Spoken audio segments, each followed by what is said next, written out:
The drug company Eli Lilly announced it will begin selling a cheaper version of its most popular insulin, Humalog, for 50% off the normal price. This newly discounted generic brand is in response to the rising price of insulin, which has more than doubled over the past 5 years in the U.S.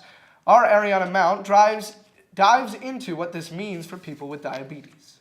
It's midterm week for Katherine Lloyd, a business student at the University of South Carolina.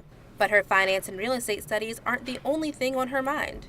Katherine, along with over 1.2 million other Americans, has type 1 diabetes. I was diagnosed in 6th grade. And the price of insulin, the very thing she depends on to stay alive, is surging.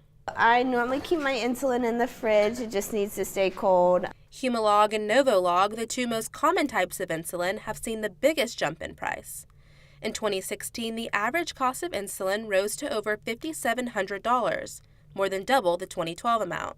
To put this in perspective, this puts the average diabetic out $15 a day, according to a study done by the Healthcare Institute. The new Eli Lilly insulin, released this week, will cost about $137, half off the normal price. Here at Long's Drugs, pharmacists say this new drug could be a game changer, because until now, they've seen the impact of high prices on diabetics firsthand.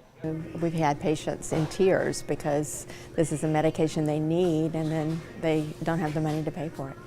The thousands and thousands of dollars that come along with a diabetes diagnosis. Right here is over $1,000 for sure. The pump would be $10,000 if you didn't have insurance. Paired with this recent surge in insulin prices, without insurance, this would probably be around $500 a piece. Has caused more than 25% of diabetics to ration their medication to be able to afford it, according to a study by the American Diabetes Association.